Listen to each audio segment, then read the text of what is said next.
Bonjour à tous, c'est Amé de Otaku Manga Lounge. Alors je suis là pour vous présenter toutes les sorties manga au Québec et aujourd'hui je vais vous parler de Journal d'une vie tranquille. Journal d'une vie tranquille, c'est un manga autobiographique de Tetsuya Chiba. Tetsuya Chiba qui nous livre ici des petites anecdotes sur sa vie depuis son enfance et jusqu'à l'époque actuelle.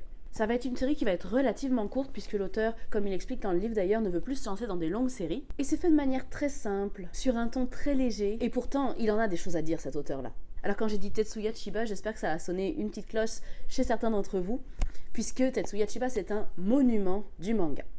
Pour ceux d'entre vous qui s'intéressent un petit peu à l'historique du manga, vous avez forcément entendu parler de Chiba. Si je vous dis Ashita Dojo, ça vous parle peut-être un peu plus. Ashita Dojo, c'est la série de boxe de Tetsuya Chiba, parue dans les années 60, très longue série, et c'est Ashita Dojo qui a posé les bases pour tous les mangas de sport qu'on connaît aujourd'hui. Chiba Sensei est littéralement adulé au Japon. Aujourd'hui et depuis longtemps, beaucoup de mangaka commencent leur carrière avec des mangas de sport. Et donc je pense que chaque mangaka existant aujourd'hui et depuis plusieurs dizaines d'années se sont tous sans exception inspirés de Chiba et de son Ashita Dojo.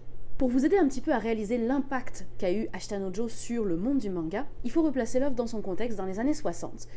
Au bout de 2 ans de parution régulière, à raison de 1 chapitre par semaine, Chiba avait décidé de faire mourir l'un des personnages secondaires de la série. Et lors de l'apparition de cet épisode, ça a été un tollé général dans tout le Japon. Remettez-vous dans le contexte, on est dans les années 60, il n'y a pas d'internet, il n'y a pas de réseaux sociaux, pas de Facebook, il n'y a pas de cellulaire où on peut se texter les dernières affaires qu'on vient de se lire. La communication n'était pas celle qu'on a aujourd'hui et créer un buzz ne se faisait pas aussi facilement. Et bien dans ce contexte-là, au moment de la mort de ce personnage, des centaines de milliers de personnes se sont contactées, se sont organisées et sont descendus dans la rue pour célébrer les funérailles du personnage. Pour les plus jeunes d'entre vous, ça vous paraît peut-être banal ce que je suis en train de dire, mais pour l'époque, c'était un buzz phénoménal. Tout ça pour dire que Tetsuya Chiba, c'est une star au Japon. C'est le papy que tout le monde rêverait d'avoir. Alors quand le Journal d'une vie tranquille est arrivé en boutique, j'ai été un petit peu ambivalente parce que, oui, je trouvais ça extraordinaire d'avoir une autre œuvre du maître, avec toutes les années d'expérience qu'il a acquises, puisque j'avoue que j'ai rien lu de ce qu'il a fait après Ashita Dojo, et en même temps, la couverture m'a pas beaucoup emballée, c'est un manga qui est colorisé, puis moi en bonne amatrice de manga, je suis très habituée au noir et blanc, puis je suis moins fan de la couleur. Bref, j'ai pas sauté dessus tout de suite parce que c'est pas un manga qui m'a attirée au premier regard. Mais dès que j'ai plongé mon nez dedans, je suis littéralement tombée en amour avec. Chiba Sensei nous livre donc des anecdotes de son passé et également de son présent. Alors tout au long du manga, il se caricature comme ceci. Et comme je disais, c'est un manga qui garde toujours un ton très léger, même pour compter certains événements terribles qui ont constitué sa vie. On en apprend également beaucoup sur le contexte des années où il a vécu.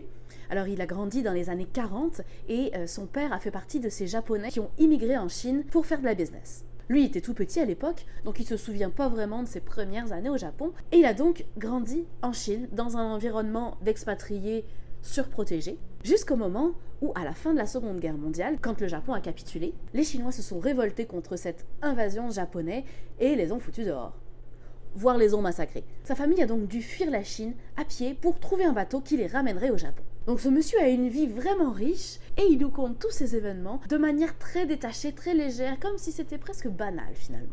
Comme je le disais, il alterne aussi avec des anecdotes sur sa vie présente, sur comment s'est passé le fait de se remettre au travail pour ressortir une série à son âge, sur comment c'est difficile de vieillir au quotidien, et alors les anecdotes sont vraiment amusantes, il y a beaucoup d'autodérision, sur les cours qu'il donne aux Beaux-Arts pour ses jeunes élèves, et il y a également des souvenirs plus récents, comme par exemple le jour où il s'est rendu aux funérailles d'Osamu Tezuka, où il a rencontré d'autres mangaka ultra célèbres qui sont tous des gens que nous on admire énormément et où ils ont décidé de créer un club de vieux mangaka pour éviter de mourir trop jeune. Alors encore une fois, il y a beaucoup d'humour, d'autodérision. Il donne plein de petites anecdotes sur ces grands messieurs du manga, notamment Takao Saito, l'auteur de Golgo 13, ou Shigeru Mizuki, l'auteur de Kitaro. Il nous dépeint également des caricatures de plein d'autres auteurs, Leiji Matsumoto par exemple, l'auteur d'Albator, qu'on retrouve beaucoup tout au long du manga.